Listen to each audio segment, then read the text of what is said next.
सबसे पहला एम मेरा ये था कि मुझे इंडिया की जर्सी लेनी है।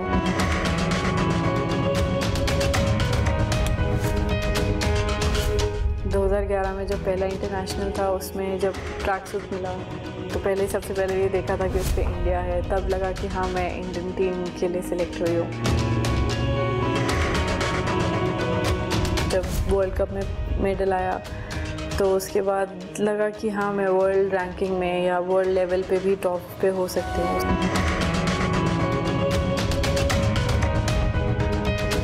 जब मेरा कॉमनवेल्थ गेम्स का एक प्रोन मैच था, तब मेरा एक राइफल का एक पार्ट लूज था। मैंने वो ध्यान नहीं दिया और वो मेरा सबसे ख़राब दिन था इस पिछले साल का। फाइनली टारगेट क्या है? 2020 ओलंपिक्स में इंडिया को जितना प्राउड मोमेंट दे सकूँ दूँ और इंडिया का झंडा ओलंपिक्स में लहराएं। टोक्यो ਵਿੱਚ ਹੋਣ ਵਾਲੀਆਂ 2020 ओलंपिक्स एक ਇਹੋ ਜਿਹੀ ਚੀਜ਼ ਹੈ ਜਿੱਥੇ ਹਰ ਸਪੋਰਟਸਮੈਨ ਅਚੀਵ ਕਰਨਾ ਚਾਹੁੰਦਾ ਔਰ ਭਾਰਤ ਵੀ ਚਾਹੁੰਦਾ ਕਿ ਉਸ ਦੀ ਝੋਲੀ ਦੇ ਵਿੱਚ ਵੱਧ ਤੋਂ ਵੱਧ ਮੈਡਲਸ ਆਉਣ। ਕੋਈ ਵੀ ਗੇਮ ਹੋਵੇ, ਹਰ ਸਪੋਰਟਸਮੈਨ ਪ੍ਰੈਕਟਿਸ ਕਰ ਰਿਹਾ, ਜ਼ੋਰ ਲਗਾ ਰਿਹਾ ਤਾਂ ਕਿ ਟੋਕੀਓ ਦੇ ਵਿੱਚ ਉਹ ਆਪਣੇ ਇੱਕ ਮਾਰਕ ਛੱਡ ਸਕੇ, ਭਾਰਤ ਦੀ ਝੋਲੀ ਮੈਡਲ ਪਾ ਸਕੇ ਔਰ ਇੱਕ ਪਰਸਨਲ ਗਲੋਰੀ ਦੀ ਵੀ ਗੱਲ ਹੁੰਦੀ ਹੈ। ਸੋ ਅਸੀਂ ਚੰਡੀਗੜ੍ਹ ਦੇ ਵਿੱਚ ਮੌਜੂਦ ਹਾਂ ਔਰ ਚੰਡੀਗੜ੍ਹ ਦੇ ਵਿੱਚ ਅੰਜੁਮ ਮੋਦਗਿਲ ਸ਼ੂਟਰ ਜਿਨ੍ਹਾਂ ਨੇ ਆਲਰੇਡੀ ਸ਼ੂਟਿੰਗ ਵਾਸਤੇ ਭਾਰਤ ਲਈ ओलंपिक कोटा जीत लिया। Anjum, congratulations for that. Thank you. So shooting range ऐसी जगह है जो आप कभी मिस नहीं करते हैं। आज भी आप सुबह लेक पे प्रैक्टिस कर रहे थे और यहाँ पे हैं, तो कितना इम्पोर्टेंट है शूटिंग आपके लिए? काफ़ी इम्पोर्टेंट है और उससे ज़्यादा फिज़िकल है, जिसके लिए मैं सुबह जाती हूँ ग्राउंड पे। आज लेक पे गई थी, तो आई थिंक एक प्रोग्राम है जो मेरे कोच मुझे देते हैं, फिर मैं वो फॉलो करने के लिए फिर रेंज पे आती हूँ। कभी ऑफ होता है तो वो प्रोग्राम के हिसाब से हम चलते हैं। तो चलो हम जानते हैं कि कॉमनवेल्थ में सिल्वर मेडल है, वर्ल्ड में आप इसमें नंबर 2 हैं, ओलंपिक बर्थ आपने जो है फिक्स कर लिया है, इंडिया के लिए ओलंपिक कोटा जीत लिया है। लेकिन अगर हम बात करें ये जर्नी कितनी मुश्किल रही आपके लिए? लाइक आज लोग आपको जानते हैं एक सक्सेसफुल शूटर और ओलंपिक 2020 जो टोक्यो में हो रहा है और एक्सपेक्ट करते हैं वहाँ मेडल लेके आएंगे आप, लेकिन एक जर्नी होती है प्लेयर की, ये कितनी मुश्किल थी? स्टार्ट कैसे हुआ ये शूटिंग? आई थिंक जब मैं स्कूल में थी तो मेरी मम्मा मुझे एक बार रेंज पे लेके गए थे, सेक्टर 25 चंडीगढ़। तो वहाँ पे उन्होंने बताया कि ऐसी शूटिंग होती है, जो उन्होंने खुद अपने कॉलेज लेवल में करी हुई थी एनसीसी के थ्रू। उसके बाद फिर जब मैंने स्कूल में एनसीसी ज्वाइन करी तो मैंने राइफ़ल शूटिंग ली। उससे पहले मैंने किसी की पिस्टल बोरो करके मावलंकर, जो हमारा प्री नेशनल होता है, वो खेला था। पर वो फिर एनसीसी में उस टाइम पे नहीं था, तो राइफ़ल थी, फिर राइफ़ल शुरू की। तो उससे 2009 से फिर मैं राइफ़ल ही कर रही हूँ। तो मुझे 10 साल हो गए हैं और तब से मैं राइफ़ल के अलग अलग मतलब इवेंट्स में पार्टिसिपेट कर रही हूँ। पहले कुछ साल तक जब शुरू करा था 2013 तक मेरी खुद की राइफ़ल नहीं थी मेरे पास। मैं एनसीसी की राइफ़ल से शूट करती थी, जिसमें शेयरिंग होता था वेपन और किट भी शेयरिंग होती थी। फिर जब खुद वेपन लिया, जब एनसीसी ख़त्म हुई, फिर खुद का वेपन लिया और फिर अब स्पॉन्सर्स हैं, गवर्नमेंट सपोर्ट कर रही है, तो अब सारा इक्विपमेंट खुद का है। तो मैंने कहीं पढ़ा था ये ब्लेसिंग इन डिस्गाइज हो गया आपके लिए। अभी आपके पास, आपको पिस्टल का शौक़ था लेकिन पिस्टल नहीं तो वहाँ राइफ़ल थी, तो वो एक उस तरह से बात बन गई आपकी राइफ़ल के लिए। हाँ, पिस्टल का शौक़ नहीं, वो पहला वेपन था जो मैंने चलाया था, तो उसका मतलब मैं खुद का नहीं ले पाई उस टाइम पे। तो उस टाइम पे एनसीसी में पॉसिबिलिटी करनी थी तो वो करा, फिर इसलिए उसमें अच्छा हो गया। तो मुश्किल रही है जर्नी आपके लिए? लाइक कई स्टेजेस पे मुश्किल थी, जब वेपन नहीं मिलता था और काफ़ी टाइम लगता था एनसीसी से वेपन लेने में या किसी से एमुनेशन लेने में, फिर ट्रैवलिंग अकेले, तो वो काफ़ी मुश्किल था। पर जब फिर खुद का वेपन लिया तब प्रॉब्लम्स कम हो। नॉर्मली यंगस्टर जब कॉलेज में होते हैं वो एनसीसी करते हैं या वो चीज़ें में जाते हैं क्योंकि एक शौक़ होता है यूनिफॉर्म का, इन्फेंट्री का या किसी चीज़ का। लेकिन पर वो कब आया कि मुझे एक प्रो बनना है, प्रोफेशनल बनना है? कब वो मोमेंट कब आया जब आपको लगा कि हाँ ये गेम चेंजर हो गया, अब मैं एक प्रोफेशनल शूटर बन सकती हूँ? मेरे कभी भी कोई ऐसा स्टेज नहीं आया कि ठीक है अब मैंने डिसाइड किया हो कि प्रोफेशनल शूटर बनना है। बस जब नेशनल्स शुरू हुए, शूटिंग शुरू हुई, बस करते गए और पता ही नहीं चला कब प्रोफेशनल शूटिंग में आ गया, क्योंकि साथ साथ पढ़ाई भी चल रही थी।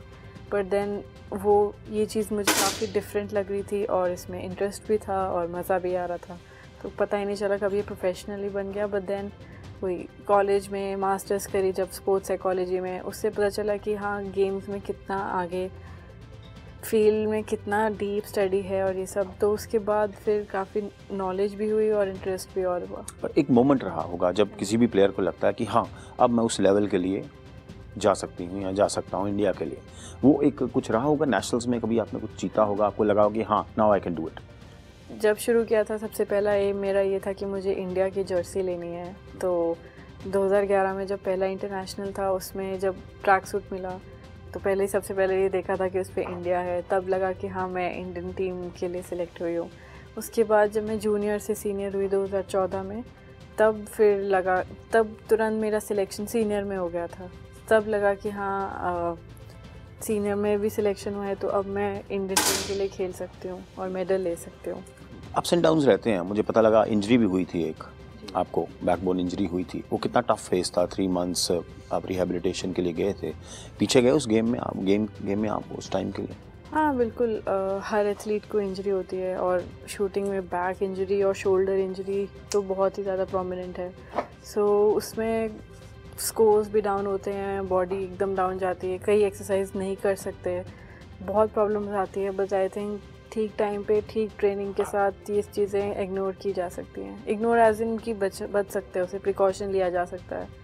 तो उस टाइम पे शूटिंग में भी काफ़ी प्रॉब्लम आई थी, पर देन वो उन्हीं चीज़ों ने सिखाया है कि आगे कैसे करना है, तो इसलिए अब यहाँ पे है। तो किस तरह इंस्पायर्ड किस तरह रखते हैं आपके? चलो एक पैशन था एनसीसी में आने का, राइफल मिल गया वहाँ पे, शेयर करते थे किट्स भी, वेपन भी, लेकिन वो एक इंस्पिरेशन क्या है जो आपको वो कहते हैं ना carry on with the job, वो क्या है? मेरे लिए जब शूटिंग शुरू करी थी तो मेनली ये था कि वो मुझे काफ़ी डिफरेंट फील कर रहा था बाकी स्कूल में जो बच्चे पढ़ते थे उनसे।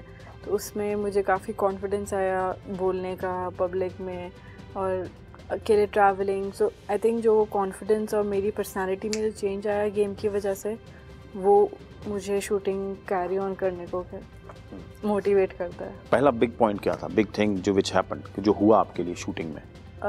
Game changer was this, like 2018 was like a major game changer जब वर्ल्ड कप में मेडल आया।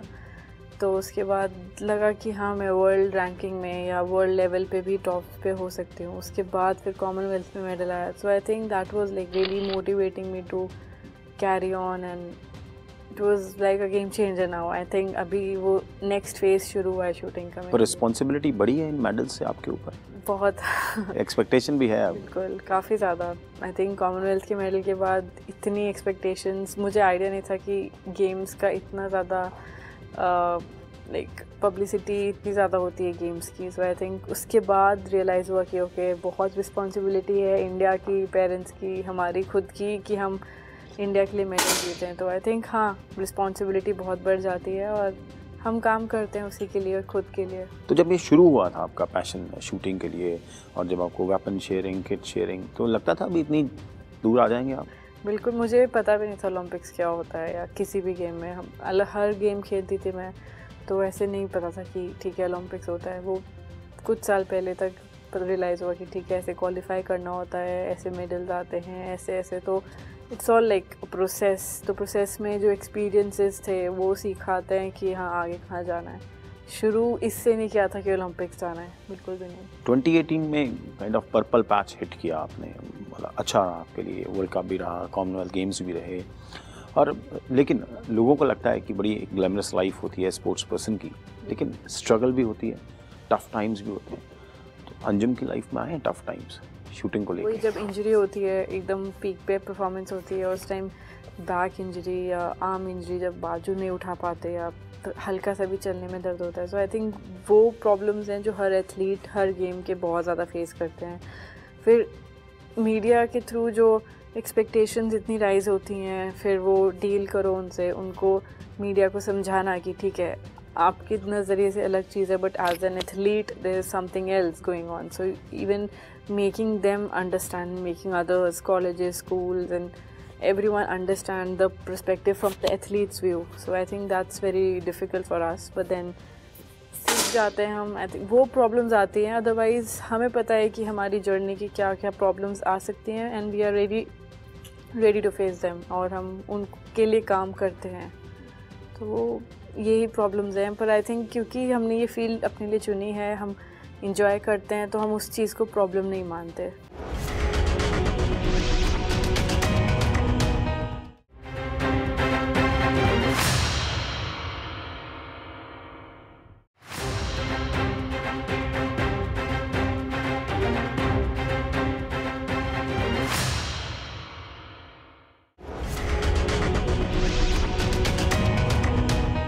अब मोटिवेशन तो आपके लिए वही था, अभी शुरू में एक आपको सक्सेस मिला, चाहे नेशनल्स में मिला, चाहे इक्विपमेंट मिल गया, लेकिन कभी ऐसा भी लगा कि डिसहार्टन भी हुए कभी? पिछले साल 2017 में मेरा सिलेक्शन नहीं हुआ था काफ़ी वर्ल्ड कप्स का, तो उस टाइम पे झटका था, बिकॉज उससे पहले हो ही रहा था सिलेक्शन, तो फॉर ग्रांटेड ले लेता कि हाँ सिलेक्शन हो जाएगा, बट देन कुछ पॉइंट से रह गया, उसके बाद रियलाइज़ हुआ कि ओके काम करते रहना पड़ेगा।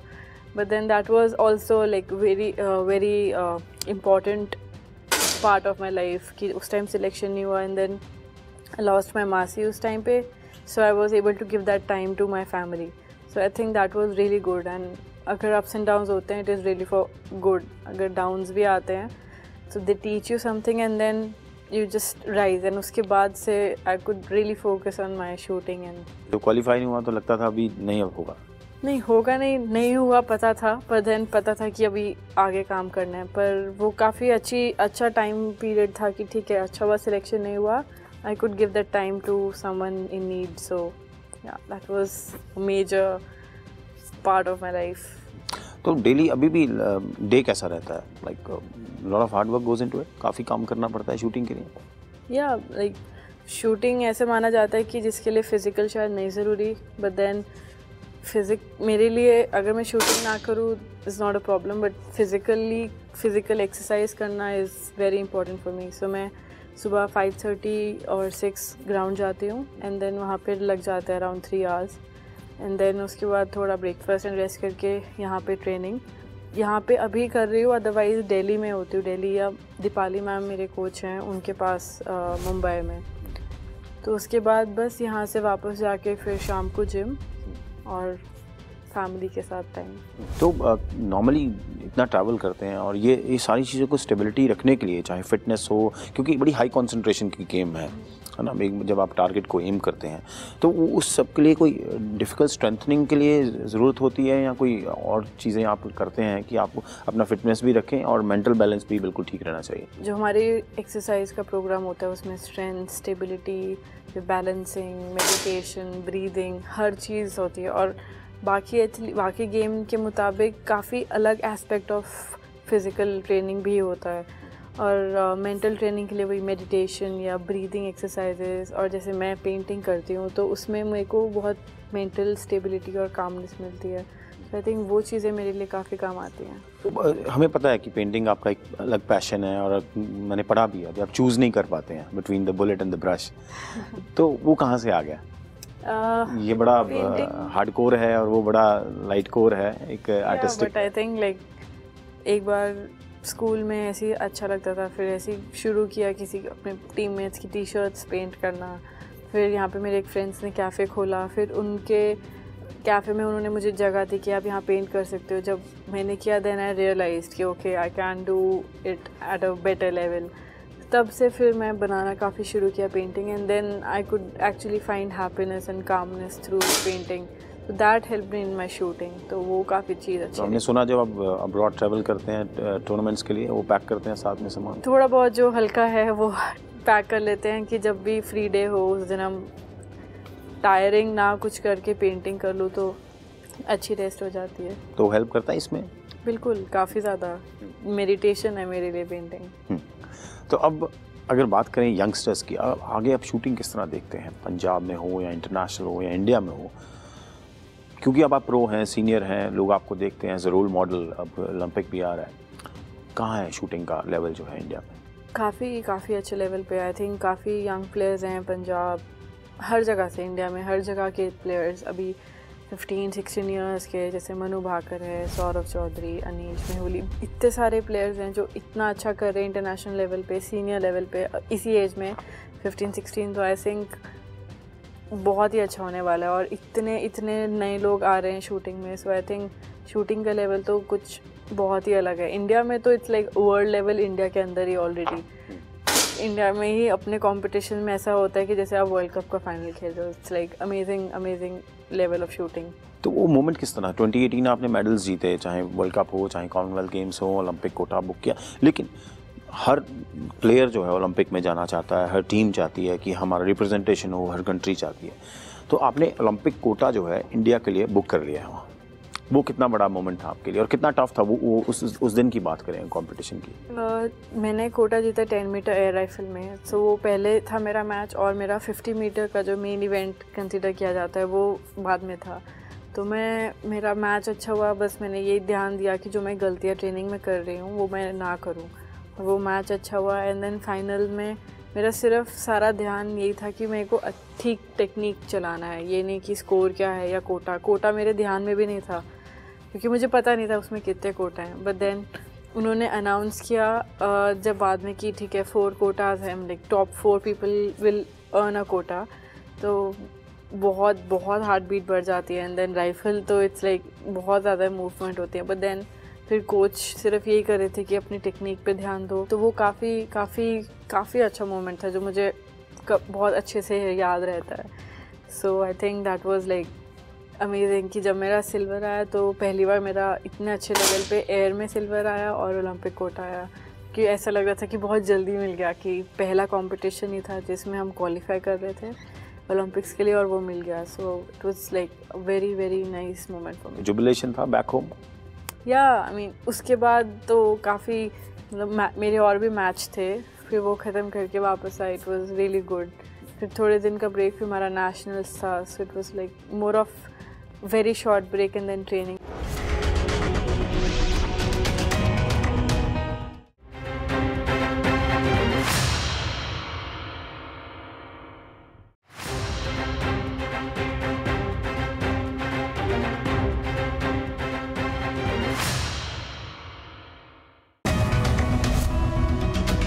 सबसे पहला एम मेरा ये था कि मुझे इंडिया की जर्सी लेनी है।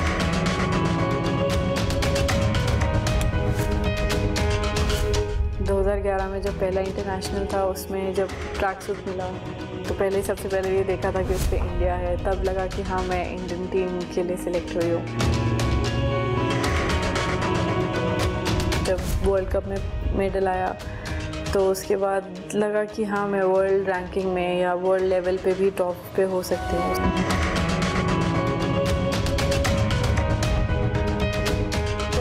कॉमनवेल्थ गेम्स का एक प्रोन मैच था तब मेरा एक राइफल का एक पार्ट लूज था।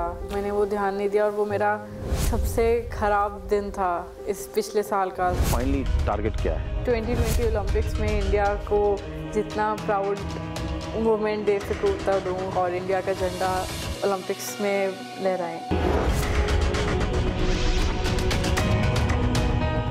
मेन इवेंट तो 50 मीटर है लेकिन 10 मीटर में आपने कोटा जीत लिया, तो वो लगता नहीं था बिल्कुल अजीब है ये चीज़? अजीब तो नहीं है क्योंकि ठीक है मेहनत उसमें भी करी थी, कोटा आया। पर काफ़ी लोग जिनको पता है कि ठीक है मैं 3P में मेन इवेंट है, वो फिर उनके questions and answers and then media again and all the federation it's like कि we expected a quota in 3 position not in air. Was like I couldn't help, but then it was just a part of the game. Normally shooting एक passion था आपका NCC के time पे, normal college girl, और life बदली है shooting में आपकी? पूरी लाइफ अभी शूटिंग की वजह से ही है जैसी है। स्कूल में मैं बहुत ही शाय थी, इंट्रोवर्ट थी एंड सबके सामने नहीं बोल सकती थी एंड काफ़ी तो बट जब से शूटिंग शुरू करी है, ट्रैवल अकेला शुरू किया है और participation and then winning medals and this all adds up to the confidence. तो वो जो कॉन्फिडेंस आया, mainly confidence and self esteem जो बढ़ता है, सो आई थिंक वो सब की वजह से मेरी लाइफ बहुत चेंज हो गई है अभी। तो पहले आप हरियाणा को रिप्रेजेंट करते थे, चंडीगढ़ को करते, फिर पंजाब में आए, ये स्विच क्यों हुआ? जब NCC ख़त्म हुई तब मुझे किसी स्टेट को रिप्रेजेंट करना था। सो मैंने हरियाणा इसलिए किया बिकॉज वहाँ पे टीम वहाँ पे शूटर्स ज़्यादा हैं तो एक तो better team and then incentives भी ज़्यादा हैं। पर क्योंकि मेरा कोई डोमिसाइल नहीं था, वहाँ से कोई सपोर्ट नहीं था, फिर मैंने चंडीगढ़ की सोचा कि अपनी स्टेट रिप्रेजेंट करूं। फिर जब चंडीगढ़ रिप्रेजेंट किया वो ठीक था, पर फिर मैंने पंजाब गवर्नमेंट जब ज्वाइन किया एज पंजाब पुलिस, उसके बाद फिर मैंने पंजाब में शिफ्ट हो गई। कुछ ऐसा भी था भी हरियाणा और चंडीगढ़ से स्पोर्ट जो सपोर्ट थी वो लैक करती थी, इतनी सपोर्ट नहीं थी जितनी आपको चाहिए थी? हाँ, वो सपोर्ट तो नहीं थी पहले। हरियाणा से डोमिसाइल नहीं था इसलिए नहीं थी, और चंडीगढ़ मैंने 1 ही साल रिप्रेजेंट किया है। उतने देर में फिर मैंने पंजाब ज्वाइन कर लिया। तो आई थिंक हाँ, थोड़ी सी सपोर्ट कम है, और चंडीगढ़ में जैसे रेंज की भी थोड़ी सी प्रॉब्लम है कि जो हमें इलेक्ट्रॉनिक रेंज चाहिए 50 मीटर्स की, वो नहीं है। पंजाब में टीम भी बेटर है और अच्छी सपोर्ट भी है। सो आई थिंक इसलिए पंजाब पुलिस ज्वाइन करके पंजाब रिप्रेजेंट करना इज़ अ बेटर ऑप्शन। तो पंजाब पुलिस वो कैसे हैपन हो गया आपके साथ? कभी सोचा था आपने चंडीगढ़ से एक गर्ल है और शूटिंग करती है और पंजाब पुलिस ज्वाइन कर लेगी? हाँ, जब पंजाब पुलिस के वो निकले थे कि स्पोर्ट्स कोटा वाले रिक्रूटमेंट्स, तो कोई नोन है उन्होंने बोला, एंड देन मैंने इंटरव्यू दिया एंड ज्वाइनिंग हो गई। सो ये था कि कभी भी छोड़ सकते हैं, so till then why not, and they are supporting me very much कि नहीं ऑफिस जाना है, अपना ट्रेनिंग करो। So I think that was a good change. I think potential भी है शूटर्स का पंजाब में। काफ़ी यंग प्लेयर्स हैं जो आ रहे हैं, और पेरेंट्स बहुत मोटिवेट कर रहे हैं अपने प्लेयर्स को, अपने स्टूडेंट्स को, अपने बच्चों को कि वो भी कोई ना कोई गेम लें।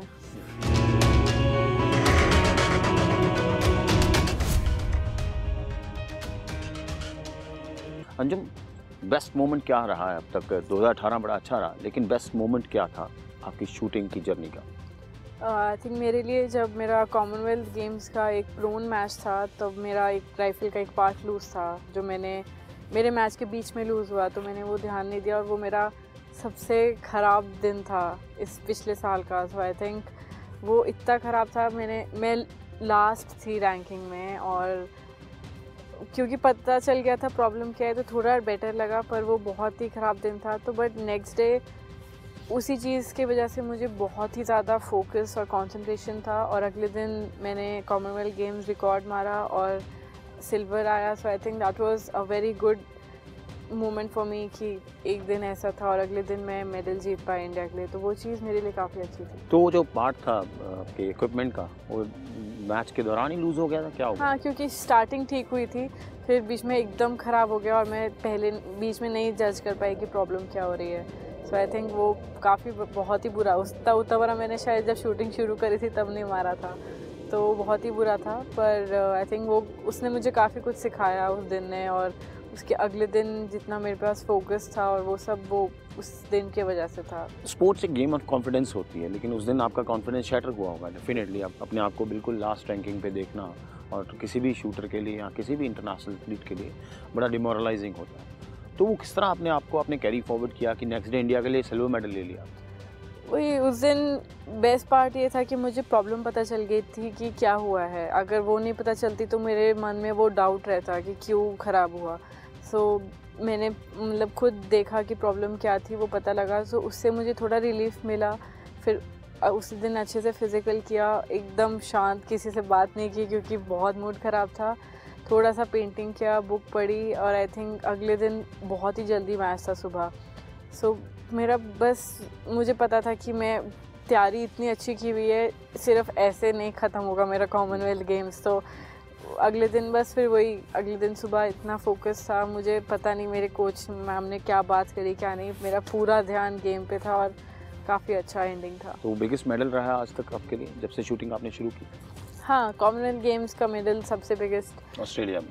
बिल्कुल, वो काफ़ी अच्छा रहा, और उसके बाद फिर अभी वर्ल्ड चैम्पियनशिप का मेडल। सो 2018 बहुत अच्छा रहा आपके लिए, वर्ल्ड कप में 20 मेडल आया और कॉमनवेल्थ गेम्स भी आया, लेकिन अब सभी जो देख रहे हैं वो T20 टोक्यो को देख रहे हैं, ओलंपिक्स को। तैयारी किस तरह की? अभी पिछले 2 महीने में वर्ल्ड चैम्पियनशिप ख़त्म हुआ, उसके बाद नेशनल्स था, वो काफ़ी मोटिवेटिंग था मेरे लिए। इस साल से अभी प्रॉपर एक प्रोग्राम बनाया है मैंने और मेरे कोच ने कि कौन से कंपटीशन खेलने हैं, कौन से नहीं खेलने हैं, किस चीज़ पे ध्यान देना है। सो आई थिंक वो प्लान बन गया है और वो स्टार्ट हो गया, उस पर वो काम होना। सो प्रिपरेशन स्टार्ट हो चुकी है, सो बस वेट है 2020 की। नॉर्मली जब कोई भी करियर स्टार्ट करता है, जैसे आपने NCC का एक पैशन था, वहाँ चले गए आप और इक्विपमेंट शेयरिंग भी हुई, बाद में अपना मिला, पता नहीं होता क्या करना है। गोल्स भी सेट नहीं होती हैं, थिंग्स स्टार्ट कमिंग। जैसे आपने मुझे बोला कि ओलंपिक मुझे नहीं पता क्या होता था, कॉमनवेल्थ क्या है मुझे नहीं पता, लेकिन अब आपका गोल क्या है?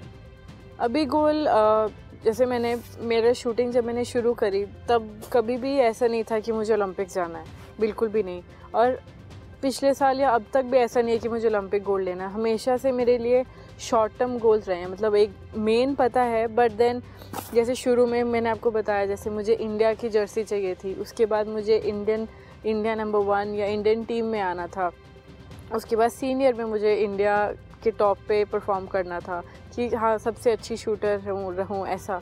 सो आई थिंक मेरे लिए वो जो शॉर्ट टर्म गोल्स है, वैसे मैं अब मेरा है, मुझे जो अपना फिज़िकल लेवल एक चाहिए, मैं उस पर काम कर रही हूँ, और एक टेक्निकल पार्ट है जो उस पर काम कर रही हूँ, तो मुझे उस चीज़ का सबसे अच्छा लेवल चाहिए अभी, तो मेरा वो अभी तक गोल है। और ओलंपिक्स की तैयारी साथ साथ में उसी के साथ चल रही है। You will see when it comes. या I think I take it when it comes, और वैसे ही काम कर रही हूँ, सिर्फ एक गोल लेके छोटी छोटी चीज़ें नहीं भूलूँगी। अभी वर्ल्ड कप है, उसमें अच्छा परफॉर्म करना है, या कोई और गेम है। सो आई थिंक ऐसे छोटी छोटी चीज़ें, वही जब आपको सबसे ऊपर चढ़ना है, आप डायरेक्टली नहीं स्टेप बाय स्टेप चढ़ोगे, तो आई थिंक मेरे लिए वो स्टेप ज़्यादा मैटर करते हैं।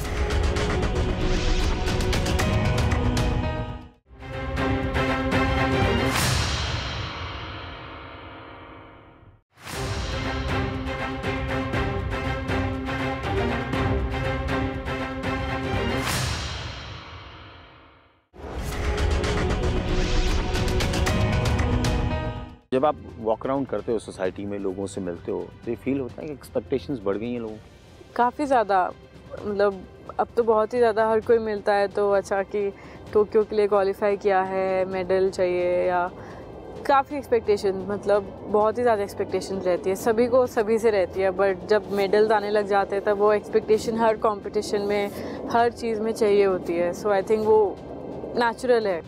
प्रेशर आता है उससे?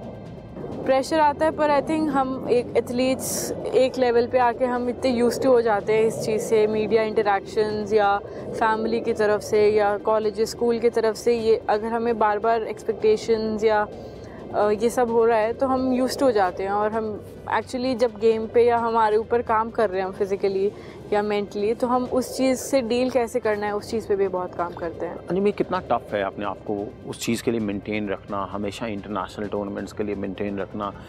काफ़ी यंगस्टर्स आ रहे हैं, तो उनके लिए टिप क्या है? किस तरह अपने आप को रेडीनेस रखें, या हमेशा ही एक मेंटल मेकअप ऐसा होना चाहिए कि आप डिविएट ना हो, फिज़िकली भी ना हो, मेंटली भी ना हो? उनके लिए टिप है कोई?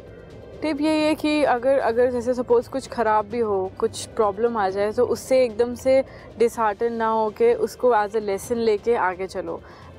अच्छी चीज़ें होंगी, टाइम लेंगी, पर वो ज़रूर होंगी। और ऐसे नहीं है जो ख़राब है वो सिर्फ एक पर्सन के साथ है, वो सबके साथ ज़रूर कोई ना कोई ऐसा मौका आता है जब कुछ ना कुछ ख़राब होता है। तो आई थिंक जस्ट इंजॉय करे जो प्रोसेस है, ये नहीं कि एक मेडल आया वो इंजॉय करे, बट जो मेहनत आपने डाली है, जो आप ट्रेनिंग कर रहे हो, वो जो प्रोसेस का एक्सपीरियंस है ना, वो इंजॉय करना चाहिए। तो जो शूटिंग के लिए प्रोसेस है इंडिया में, वो ठीक है? बिल्कुल। अभी फैसिलिटीज़, इंफ्रास्ट्रक्चर है उतना जितना चाहिए? हाँ, अभी बहुत रेंजेस आ रही हैं। अभी गवर्नमेंट काफ़ी जैसे खेलो इंडिया है, ऐसे काफ़ी सारी अलग अलग गेम्स करवा रही हैं, जिससे छोटे एज के जो बच्चे हैं वो उनको मौका मिल रहा है अपना टैलेंट दिखाने के लिए। उसके बाद अच्छी एकेडमीज़ खुल रही हैं हर जगह पे, पंजाब में बहुत एकेडमीज़ खुली हैं। तो आई थिंक अभी काफ़ी शूटिंग जैसे पहले इतना फेमस नहीं था, इतनी पब्लिसिटी नहीं मिलती थी, पर आई थिंक अभी काफ़ी ज़्यादा लोग हैं जो शूटिंग में आ रहे हैं, एकेडमीज़ खोल रहे हैं। सो अभी काफ़ी पॉजिटिव चेंज है। तो एशियन गेम्स में भी अभी जो हुई हैं इंडिया के लिए, जकार्ता में बहुत अच्छी रही, पंजाब में भी बहुत लोग जो मेडल लेके आए, इंडिया के लिए ओवरऑल अच्छा रहा। तो आपको लगता है कि हम रिफ्लेक्ट कर पाएंगे टोक्यो में, बाकी गेम्स में भी, जिस तरह का क्योंकि आप जब बाहर जाते हैं आप देखते हैं कैंप जो विलेज होता है, कॉमनवेल्थ विलेज हो, जो मूड है जिस तरह का, आपको लगता है भी टोक्यो एक अच्छा बाय रहेगा इंडिया के लिए? आई थिंक जिस तरीके से सारे एथलीट्स हर गेम में, चाहे वो रेसलिंग हो, शूटिंग, एथलेटिक्स, कोई भी गेम हो, जिस तरीके से लोगों को अभी फैसिलिटीज़ मिल रही है इंडियन गवर्नमेंट से, स्टेट गवर्नमेंट से, वो इतनी मोटिवेटिंग है कि कोई भी एथलीट उतनी ही मेहनत डाल रहा है अभी। सो हम ये नहीं कहेंगे कि वहाँ पे एथलीट्स डिसअपॉइंट करेंगे। एथलीट्स अपना ज़रूर बेस्ट परफॉर्मेंस देंगे, मेडल तो उसी दिन पता चलेगा, बट देन एथलीट्स की तरफ से या गवर्नमेंट की तरफ से कोई कमी नहीं है तैयारी ओलंपिक्स के लिए। तो मतलब आप सर्टन हैं भी, हाँ एथलीट्स अपना बेस्ट देंगे लेकिन बिल्कुल, रिजल्ट बिल्कुल। उस दिन बताएंगा। बिल्कुल। जैसे आप प्रो हैं, एक सीनियर शूटर हैं, अब लोग एक्सपेक्ट भी करते हैं और आपकी जो बात है उसको सीरियसली भी लिया जाता है। कुछ गवर्नमेंट को मैसेज है भी ये चीज़ कर दें और अच्छा हो जाएगा? आई थिंक अगर आप मुझसे 1-2 साल पहले ये क्वेश्चन पूछते तो काफ़ी सारी प्रॉब्लम्स थी, अगर कैश प्राइस से रिलेटेड है या एकेडमी से रिलेटेड। अब इतनी ज़्यादा फैसिलिटीज़ दे रही हैं, जैसे सेंट्रल गवर्नमेंट का भी रिसेंटली एक टॉप स्कीम है, टॉप ओलंपिक पोडियम करके एक स्कीम है।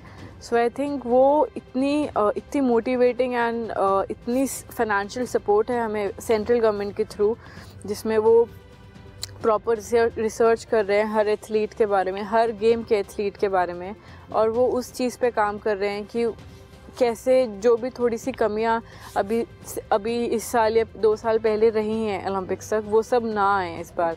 कैसे गवर्नमेंट के थ्रू सपोर्ट है या हमारे स्पॉन्सर्स की तरफ से सपोर्ट है या कैसे कोचेस और एथलीट्स के साथ मीटिंग। सो आई थिंक बहुत ही ज़्यादा अच्छा चेंज है जो अभी गवर्नमेंट हमारे लिए इतना कुछ कर रही है। तो अभी रिसेंटली आई थिंक आप भी उसके बेनिफिशियरी थे कि स्पोर्ट्स पॉलिसी रिवाइज की गई पंजाब की तरफ से, आपको लगता है वो हेल्प करेगी? उसने किया है? बिल्कुल। जैसे काफ़ी कैश प्राइसेस जो भी दिए गए रिवाइज रेट से, अभी काफ़ी जैसे कंट्रोवर्सी रहती है कि हरियाणा गवर्नमेंट कितने कैश प्राइस दे रही है या पंजाब कम दे रही है, but I think it also depend on the government. So one can not से कि हाँ इतना ही दो या वो, उनको भी अपना देखना है। बट आई थिंक जैसे पंजाब ने अपने पूरा वो बढ़ाया है, कैश प्राइस की अमाउंट बढ़ाई है और सपोर्ट बढ़ाई है, so I think that is very motivating for all the athletes. कई शूटर्स जिनको भी पैसे मिले या कैश प्राइस जो अभी और एथलीट्स को मिले, काफ़ी मोटिवेटिंग है। और अगर ऐसे गवर्नमेंट के थ्रू या जिसको हम रिप्रेजेंट कर रहे हैं, सेंट्रल गवर्नमेंट या स्टेट गवर्नमेंट के थ्रू जब ऐसी सपोर्ट आती है तो वो काफ़ी हेल्प करती है हमें आगे की तैयारी के लिए, क्योंकि वो हर एथलीट के पास जॉब नहीं होती, बस गेम के थ्रू जो आता है कैश उससे काम चलता है। तो आई थिंक वो हमारी सपोर्ट, हमारी ट्रेनिंग और हमारे कोचेस के लिए वो काफ़ी अच्छी रहती है।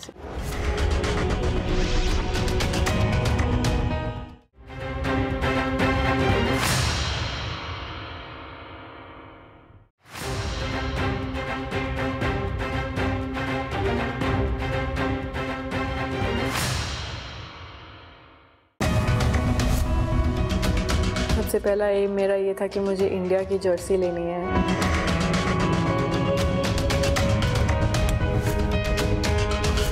दो 2011 में जब पहला इंटरनेशनल था, उसमें जब ट्रैक सूट मिला तो पहले सबसे पहले ये देखा था कि उस पर इंडिया है, तब लगा कि हाँ मैं इंडियन टीम के लिए सिलेक्ट हुई हूँ। जब वर्ल्ड कप में मेडल आया तो उसके बाद लगा कि हाँ मैं वर्ल्ड रैंकिंग में या वर्ल्ड लेवल पे भी टॉप पे हो सकती हूँ।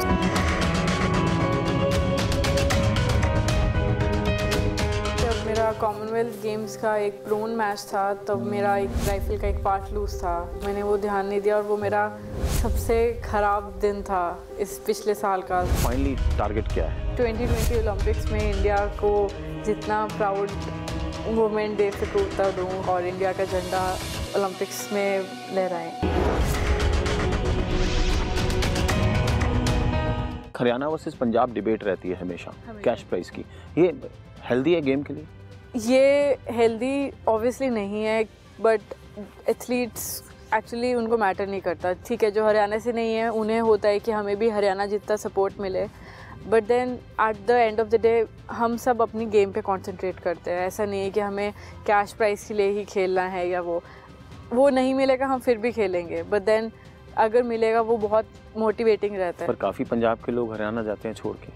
हाँ, तो उनके पास जैसे डोमिसाइल होगा या ऑप्शन होएगी, तो वो इसलिए भी क्योंकि वही मैं जैसे आपको कहा, हर एक के पास जॉब नहीं है, किनकी फाइनेंशियल प्रॉब्लम्स हैं, फैमिली में प्रॉब्लम्स हैं, तो ऑब्वियसली उनके पास कोई ऑप्शन नहीं है। अगर वो हरियाणा से रिप्रेजेंट करे उनको वो सपोर्ट मिलेगा गेम में, तो इसलिए लोग स्टेट्स चेंज करते हैं। कई लोगों को गेम स्टार्टिंग में छोड़नी पड़ती है।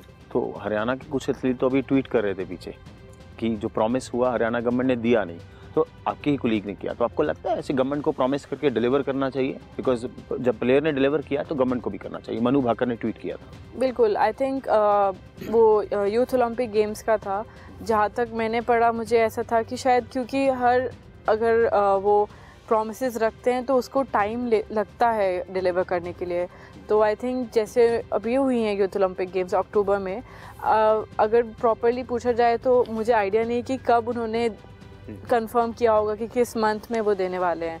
सो अगर ऐसा कुछ है, वो ऑब्वियसली अगर प्रॉमिस किया है तो मिलता है, अगर नहीं मिलता है तो वो गवर्नमेंट को एक्चुअली देखना चाहिए कि अगर आप प्रॉमिस कर रहे हो तो दो, अदरवाइज़ काफ़ी मोटिवेशन या कॉन्फिडेंस पे प्रॉब्लम्स आती है। बट देन ऑब्वियसली गवर्नमेंट को भी टाइम लगता है हर काम करने में, तो उसमें भी काफ़ी टाइम लगेगा या जैसा भी होगा। पंजाब पुलिस का सपोर्ट है आपको? हाँ, मेरे को है, काफ़ी सपोर्ट है पंजाब पुलिस की तरफ से। उन्होंने मेरे को थोड़ा सा रेस्ट पे देते हैं कि आप ट्रेनिंग करो, कहीं पे ट्रेनिंग करो, बता दो, तो ऑफिस नहीं जाना। सो आई थिंक काफ़ी सपोर्ट है पंजाब पुलिस की तरफ से। पॉलिसी का हमेशा ही क्लैश रहता है, sports cash prices, sports policies. आपको लगता है कि यूनिफॉर्म पॉलिसी होनी चाहिए? हर प्लेयर किसी भी मेडल को जीतता है, अगर ओलंपिक में हरियाणा वाले ने भी एक जीता, पंजाब ने भी जीता, चाहे हिमाचल वाले ने जीता, तो एक यूनिफॉर्म पॉलिसी होनी चाहिए। हाँ, अगर देखा जाए तो सारे इंडिया के लिए खेल रहे हैं, बट सेंट्रल गवर्नमेंट की तरफ से हर स्टेट के एथलीट को सेम कैश प्राइस मिलता है। बट देन हर एथलीट की जो स्टेट है उनकी अलग गवर्नमेंट है, उनके अलग पॉलिसीज़ हैं। देखा जाए तो स्पोर्ट्स को लेके सेंटर को सारी स्टेट्स के साथ इक्वल एक पॉलिसी बनानी चाहिए, चाहे वो किसी भी फैसिलिटी की हो। हाँ, अगर इक्वल एक ही पॉलिसी रहेगी तो वो हर एथलीट को आपस में काम करने में बहुत ईजी रहेगा। तो मुश्किलें आती हैं जब कैश नहीं होता है या प्राइस नहीं होता? आपकी लाइफ में भी आई होंगी? बिल्कुल, ऑब्वियसली आती है। जैसे शूटिंग में वेपन्स, एमिनेशन बहुत एक्सपेंसिव है, तो जब मुझे एनसीसी की तरफ से एनसीसी ख़त्म हो गई, जब वेपन नहीं मिला तो खुद का लेने के लिए थोड़ा टाइम लगा। फिर उसके बाद तो जब आप अच्छा कर रहे हैं देन स्पॉन्सर्स भी होते हैं, तब सपोर्ट है। पर कई एथलीट्स जैसे हम मिलते हैं शूटिंग रेंज पे, या वो नहीं कर पाते शूटिंग या कोई और गेम क्योंकि उनके पास फंडिंग नहीं है, वो नहीं ट्रैवल कर सकते, उनके पास कोचेज़ नहीं है, कोचेज़ की फ़ीस नहीं है। तो इतना टैलेंट है इंडिया में, वो आधा तो उसी टाइम ख़त्म हो जाता है जब उनके पास फंडिंग नहीं होती। पर उसमें गलती किसकी है? वही थोड़ा बहुत ये भी है कि गवर्नमेंट को थोड़ी सी वो लाइबिलिटी जो है एक वो कम होनी चाहिए एथलीट पे, और जो एकेडमीज़ हैं उनमें थोड़ा सा ऐसा होना चाहिए कि हाँ, हर बच्चा या हर कोई आके ट्राई करे कि क्या है। जैसे महाराष्ट्र में बहुत अच्छी एकेडमीज़ हैं जो क्रीड़ा प्रबोधिनी, वहाँ पे हर बच्चे को मौका मिलता है कि आप आके कोई गेम ट्राई करें, एंड वहाँ पे सपोर्ट मिलती है। तो ऐसी एकेडमीज़ हर जगह खुलनी चाहिए जहाँ पे फंडिंग की प्रॉब्लम ना आए एथलीट्स को। तो टोक्यो के लिए आप प्रिपेयर कर रहे हैं, तो अगर आप शूटिंग की बात करें तो इंडिया का चांस क्या है? इंडिया का चांस हर ओलंपिक्स में अच्छा रहा है, और आई थिंक टोक्यो से पहले अभी जैसे एशियन गेम्स में काफ़ी अच्छी परफॉर्मेंस रही है। सो आई थिंक आप ये कह सकते हो कि हाँ, इंडिया बहुत अच्छा परफॉर्म करेगा। हर एथलीट बहुत अच्छे से मेहनत कर रहा है, गवर्नमेंट बहुत मेहनत कर रही है, so you can expect a good result. तो किन कंट्रीज़ के साथ मेन कंपटीशन रहता है इन इवेंट्स में जो आप करते हैं? हर एथलीट अलग, किसी भी कंट्री से हो, आई थिंक उससे ये मैटर नहीं करता कौन सी कंट्री है, क्या एथलीट है। जैसे मेरे लिए मेरा कंपटीशन मुझसे है कि हाँ, जो मैंने गलती पहले करी या जो पहले कुछ ऐसा प्रॉब्लम कुछ मैंने करा वो मैं दोबारा ना रिपीट करूँ, और अच्छे से करूँ, और बस अपने आप को जितना बेटर कर सकती हूँ वो करूँ। सो वैसे अगर शूटिंग में देखा जाए तो चाइनीज़ बहुत अच्छे हैं और जापान के अच्छे हैं, तो ऐसे काफ़ी शूटर्स या अलग अलग कंट्री के लोग हैं जो बहुत अच्छी परफॉर्मेंस देते हैं। तो इक्विपमेंट इश्यूज़ आते हैं अभी भी लोगों को आते हैं जब आप ट्रैवल करते हैं? इक्विपमेंट उतना अच्छा है इंडिया में जितना बाहर हैं लोगों के पास? बिल्कुल, अभी हम जैसे इंपोर्ट करते हैं बाहर से इक्विपमेंट, वो ईजी है हमारे लिए अभी इंपोर्ट करना। कुछ रूल्स हैं वेपन्स और एमिनेशन के, बट देन ईजिली अवेलेबल हो जाता है, अभी डीलर्स हैं, तो अभी प्रॉब्लम इतनी इक्विपमेंट की नहीं आती। फाइनली टारगेट क्या है? चाहे आपने सेट नहीं किया, आप बिलीव करते हैं लैडर के ऊपर जाना है स्टेप बाय स्टेप, लेकिन टारगेट क्या है? वही 2020 ओलंपिक्स में इंडिया को जितना प्राउड मोमेंट दे सकूँ उतना दूँ, और इंडिया का झंडा ओलंपिक्स में लहराएं। तो वो किस तरह का मोमेंट होता है जब आपके लिए नेशनल एंथम होता है? बहुत ही अच्छा, आई मीन जितनी मर्जी बार आप वो अपना इंडिया का नेशनल एंथम बाहर सुन लो किसी भी कंट्री में, और नेशनल फ्लैग देख लो, उस टाइम जो गूज़बम्स और जो फीलिंग होती है वो आई थिंक किसी भी स्पोर्ट्स पर्सन के लिए अल्टीमेट फीलिंग होती है। उससे अच्छी फीलिंग कोई नहीं होती, तो वो बहुत ही अच्छी फीलिंग होती है। तो ये रिकग्निशन सारा शूटिंग की वजह से है, अंजुम को जो लोग जानते हैं शूटिंग के लिए। बिल्कुल। चलो we hope we T20 world cup जब आएगा तो इससे ज़्यादा आप और अचीव करें और इंडिया के लिए मेडल लेके आएं। Thank you Anshu. सो ऐसी कहानी इंटरनेशनल शूटर अंजुम मुदगिल थी, जिन्होंने पिछले साल वर्ल्ड कप सिल्वर मेडल लिया, कॉमनवेल्थ गेम्स ਦੇ ਵਿੱਚ सिल्वर मेडल लिया और ਹੁਣ T20 ਟੋਕੀਓ 올림픽ਸ ਲਈ ਤਿਆਰੀ ਕਰ ਰਹੇ ਹਨ। ਅਸੀਂ ਉਮੀਦ ਕਰਾਂਗੇ ਕਿ ਜਿਸ ਤਰ੍ਹਾਂ ਉਹਨਾਂ ਨੇ ਭਾਰਤ ਵਾਸਤੇ 올림픽 ਕੋਟਾ ਜਿੱਤਿਆ, ਉਸੇ ਤਰ੍ਹਾਂ ਭਾਰਤ ਵਾਸਤੇ ਅੱਗੇ ਜਾ ਕੇ ਟੋਕੀਓ ਦੇ ਵਿੱਚ ਮੈਡਲ ਵੀ ਜਿੱਤਣ ਔਰ ਭਾਰਤ ਦਾ ਨਾਂ ਰੋਸ਼ਨ ਕਰਨ। ਫਿਲਹਾਲ ਇਸ ਪ੍ਰੋਗਰਾਮ ਵਿੱਚ ਇੰਨਾ ਹੀ। ਅਗਲੇ ਹਫਤੇ ਫਿਰ ਮਿਲਾਂਗੇ ਕਿਸੇ ਹੋਰ ਸ਼ਖਸੀਅਤ ਦੇ ਨਾਲ। ਤਦ ਤੱਕ ਦਿਓ ਇਜਾਜ਼ਤ।